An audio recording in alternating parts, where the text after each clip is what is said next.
All right, our next film, as it were, is the remake of Arthur, which, for anyone who was around 30 years ago, you'll remember exactly 30 years ago, the first Arthur, written and directed by a filmmaker named Steve Gordon. First-time filmmaker, and as it turned out, an only-time filmmaker, cast Dudley Moore as an alcoholic millionaire who faces this conundrum in his life. And it was this beautiful, bittersweet, yet funny movie that enabled you to laugh with a tear in your eye. Dudley Moore got an Oscar nomination for it. John Gielgud won an Oscar. And Liza Minnelli was just radiant. It was probably her last really good performance. Well, that has now been remade into a new, splashy 2011 comedy starring Russell Brand, of all people, with Helen Mirren playing the John Gielgud part, and the cast rounded out by the likes of Greta Gerwig as in the Liza Minnelli part, and who else is in the thing? Oh, Jennifer Garner is in it as his would-be bride. Anyway, here's a clip just to give you a flavor of the new Arthur, and then we'll discuss. When I was little, you used to say, Arthur, you can do anything under the sun. I never spoke like that. It was a bit like that. That was before you paid Elton John $2 million to sing over the PA in a grocery store. Yeah, well, it was Easter. I think I could live without the money. Oh, yes? How? I'd get a job. What? Fine. Fine, go ahead. Get a job. I am a grown man, and I shall join the mature world of gainful employment to prove it. Don't let that undermine what I just said. So, as you can see, Russell Brand, not quite the charming character that Dudley Moore was. He kind of plays this in his Russell Brand way, which is the spoiled man-child that he always does in films like Get Him to the Greek, which is basically the same story that we have here in some strange ways. This new Arthur, because it is not the product of one individual, as the original was with Steve Gordon, because now it has become this product generated by a studio where there are all of these cooks in the kitchen, and everyone is trying to figure out how do we make a new Arthur for a new generation and make it better and tweak it and twist it and turn it.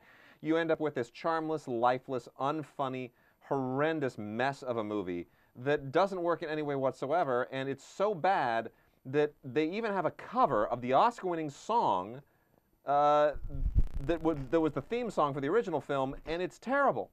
It's not, you don't even recognize it. You don't even want to listen to it. It loses all the charm of the song. You would think, same lyrics, same tune, at least enjoyable in some way. They always do that. Not in the least. They always do that. Usually they add like a rap beat to it.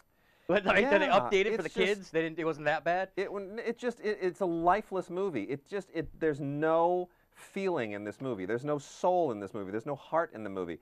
And I think this is the problem, is that they sit around and they make these decisions based on what they think people are going to like. They're making these mass product corporate decisions as opposed to just saying to a writer or to a director, what are you passionate about? What do you want to make? What do you connect with?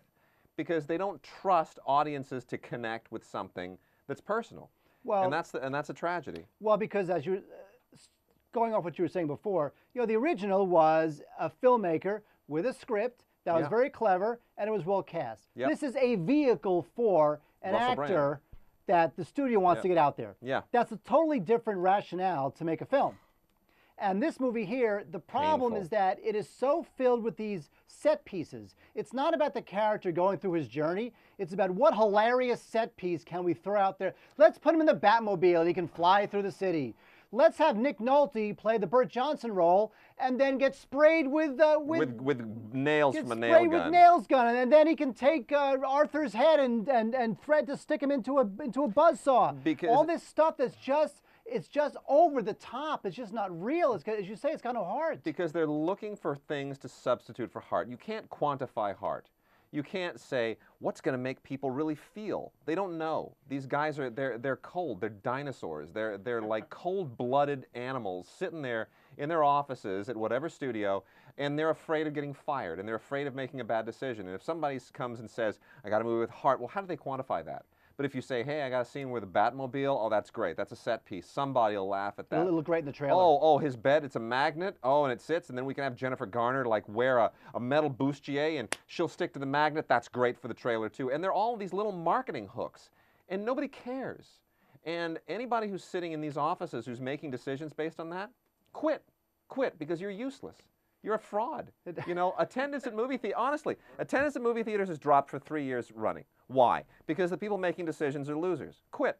Do yourselves and the business a favor. If it's anything like TV, the TV people came in kind of like the mid 90s, I guess, Mark, you could probably say, where it started to be MBAs. It used to be the creative people were development, and then suddenly became these development kids came in with an MBA and got in development, so now it's all business decisions. It's insane. And the same thing probably is happening in movies that happen in TV. Same thing. Television studios, and get the MBAs out. They don't know what they're doing. Right. I mean, this Get them out. Get rid of them. Arthur, it reminds me a little bit of the remake of Fame. Like the original Fame was up for 4 Oscars. It's a great film. And then they remake Fame a couple years ago. You know, they did a remake of Fame. Rancid. That's not like, let's remake the film that won 4 Oscars and was directed by Alan Parker and was a real film. Yeah. Let's do something that the kids will love and it can open well, and then it'll be good on DVD. Because the people who it's just own, product. the companies that own the studios cannot wrap their heads around the idea that movies are not a product like cars and cookies and televisions and all the other things that they manufacture, and that they can somehow quantify and market and produce the way that you're supposed to, the way that you learn in MBA school. They can't wrap their heads around the ideas that movies are different, and they are. And it's going to ruin this business. It's going to wreck this business, and then all these morons are going to sit around scratching their heads thinking, why didn't it work? We did everything that we're supposed to do. And that's why. Because you're doing what you were taught to do as opposed to what your heart tells you to do. Look, ultimately, if this film, the Russell Brand Arthur, if this film was the original, you would have forgotten about it. You would never be remaking it. No. If the Russell Brand film was the original, it would just be another piffle. Which is the greatest fault of all, is that they are devaluing their libraries by making these crap remakes.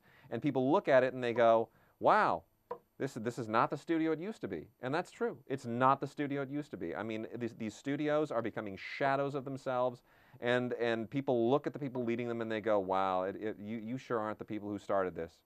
This is not the same company."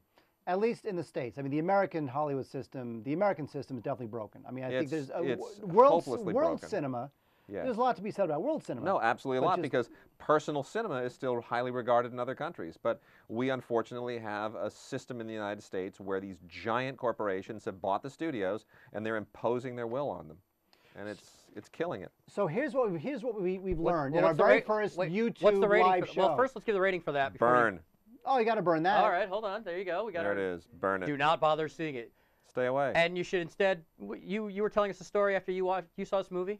You know what I did when the movie was done? I wanted to literally just wash the grime of this horrible movie off of my body. So I drove home, and I am not kidding. I didn't do this for effect. I didn't do this to tell the YouTube audience. I did it because I just had to. I went home and I popped in the DVD of the original Arthur, and I watched the whole thing. Good for you. And it was charming and funny, and it had heart, and it was clever, and it was just a nice little gem of a film, and that's it. No set pieces, no Batmobile, no magnets, no buzzsaws, no nail guns. Wait a second. No Batmobile? Funny. Wow. What kind of film is that? How do you do a trailer without all that stuff? What? How do you market that film? Who would go see that? How do you market a film that's just funny and charming and terrific? Somehow in 1981, they figured it out so well that 30 years later, they want to remake it. They want to remake it. But they don't know how. No. Because they're a bunch of idiots. That's right. So what have we learned, YouTube folks? Hollywood, idiots. You people, smart. And by the way, who predicted that this film would suck just as badly as it does before they even made it, right when they announced it? Wade Major. No, we all did. Oh, we all did. We all did. Yeah, I don't think anybody was questioning if this is going to suck. So who are these people who greenlit it? Because they're hoping for how's it going to do this weekend? Everyone else knew that it would suck. Because some 13-year-old girl loves Russell Brand. Doesn't matter. If everyone knew that this film... Somebody loves him, right? Who does like Russell Brand is my question. I'm not on the bandwagon. But is anybody? Sure. Every film critic and movie fan knew this film was going to suck, then the people at the studio that didn't know that went ahead and greenlit it, should be fired. They should be fired. Simple, pure and simple. But they're not doing their job. But to get back to your point, I think part of this was to foist Russell Brand, who's a very English commodity, to foist him onto the American movie-going public. And this was his vehicle. Yes. Again, movie not being done because it's a great script, and let's make this wonderful gem of a script. We have a British talent who's not known in the States. Let's give him a vehicle. Oh, let's redo Arthur. And again, it's the wrong way. It's the wrong reason to make a movie. Okay, so Dreadful. worse than Sucker Punch, worse than which movie? Now is this the worst movie of the year? This is a good week this week. YouTube. You know what? My soft spot for Helen Mirren won't let me put this as low as Sucker Punch or Your Highness. And that's true. I agree. And Greta Gerwig, she's so annoying.